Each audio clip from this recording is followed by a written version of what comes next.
what? Age is just a number. Welcome to the show. I'm Carol. Now I'm wondering, have you been smiling a bit more often?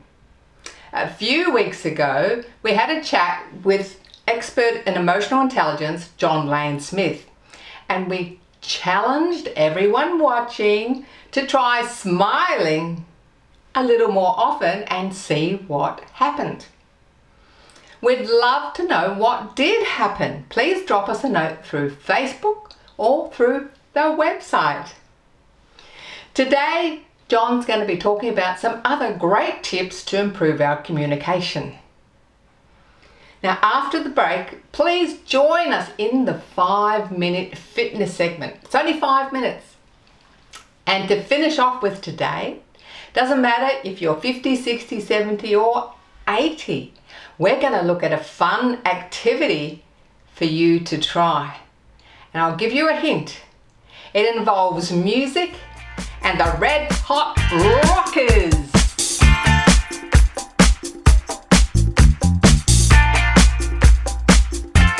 Today, we continue our conversation with John Lane Smith, speaker, author, and expert in emotional intelligence, or EQ. A few weeks back, he explained to us what emotional intelligence is and why it's so important to help us with our communication and our relationships. We particularly talked about using a smile and how that can improve our communication. Today, we're going to be looking at another tool, body language, and how we can use this to improve our relationships. Hi John, welcome to Over 50 So What? Lovely to have you on the show. Absolutely, love to see you. So how does EQ, emotional intelligence, help us in everyday life? Basically, if you can, it builds a better connection, deeper relationship faster with people. It really is about listening more and trying to see it from the other person's perspective. So when you look at how we start off a conversation, we could be just telling a joke, but even telling a joke, we're trying to get somebody else to laugh. So we're trying to do something. It's so much about how we're impacted by other things in life. But it's amazing how much the weather affects us. If somebody looks at us in a strange way, we sometimes feel less than we are. If somebody is not thinking and they say something that's not doesn't make us feel right, it makes us again feel less than we are. So if we look at that and then do the counter for other people. Past a little old lady who went to speaking at a conference last night, and the little old lady was just sitting in a chair waiting for somebody. And I walked past her, stopped, walked back and just said, "That's a lovely top you've got there." And she absolutely she was sitting as though she'd just been left alone. And just saying that little pearl of gratefulness was just, I really believe, changed her life. It's those little things we can do to start off good conversations first. If we have something bad happen to us, and it's what a catastrophe, and we go around and tell everybody what a bad, and we feel so bad, 2 weeks later, we're having dinner with somebody and it's the biggest laughing thing in the whole evening.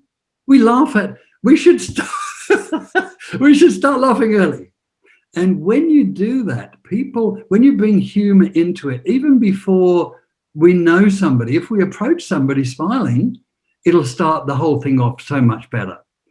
When you look at how we walk around, can you imagine how somebody walks around who is depressed? How would somebody walk around if they were suppressed? What would their body language be? Well, the head's down, the shoulders are forward. They're looking at the ground. Yep. What about a Superman, Superwoman? But what about a really successful person? How quickly would they walk? And how proud of themselves would they be? They'd be standing up, wouldn't they? Their head in the air, taking in the world. I don't know about you. If you looked at those two people, which one would you like to be around? Well, obviously Wonder Woman, but You are already Wonder Woman, so that's okay. But that's why I love being around you. But we attract that, and we've got to be very careful about the negativity of some people, because it can turn off. So it's even when we're talking to somebody. At the moment, we're both facing our cameras. Quite often, people will stand face on when they're discussing things with people. But that's how people stand when they're fighting each other. When you look at if you want to get on side with somebody, or just even look at the words, if you stand shoulder to shoulder, but 5 degrees in, that's what's called on side. So you're seeing it. But how often have we heard people say, well, why can't you see it from my perspective?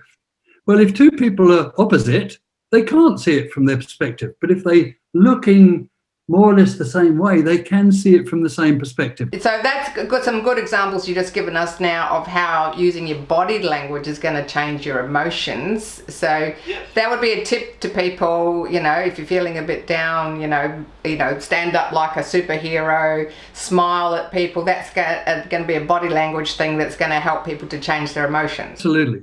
I've got on my whiteboard up here, so I teach this stuff, I speak about it, but you still have to do it. And on the corner of my board up here, it says, look up, be up. If you look up, there's some people who talk very quietly and very diminutively and like this.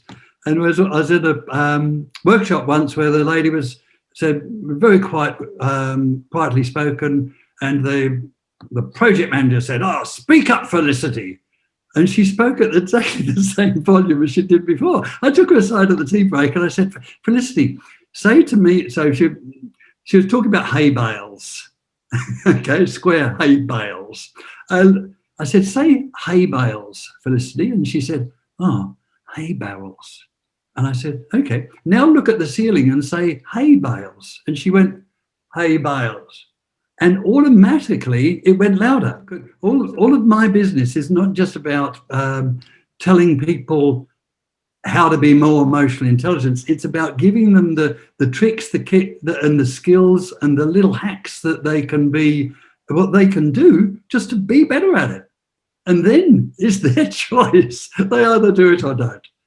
And sometimes you're feeling down, and just by smiling, you're going to feel much better. Now, John, we have to wind it up. We've got a wonderful sheet that you've put together that's going to give people some information about emotional intelligence and EQ, and they can contact us on the show to get hold of it. But how else can people learn about EQ? I use a profiling tool that can tell people exactly the words that will motivate them and the words that won't motivate them. I've done 6,500 people now, so I'm a slow learner, Carol, but I'm getting a bit of a hang on it. And literally, I've got clients, my clients at the moment, I've got 5 major clients, and all of them did this tool sort of 10, 15 years ago, but they keep coming back. If you want to do it for yourself, just look at going out of your way just to meet a new person and find out something different about them. So I often say, look, just go and have a coffee with someone. And then I went and watched 2 people who I'd told to do that, and they were sitting there just having coffee. Oh, well, baby steps, baby steps. Thanks so much for coming on the show, John. It's been an absolute pleasure. And we look forward to seeing you next time. Fantastic. Thanks for the opportunity. Thanks for watching our TV show. Be sure to hit subscribe, and then you'll never miss an episode. Jump on Facebook, join our group, get in on the fun, fitness, wellness and inspiration. I'm Carol, over 50. So what?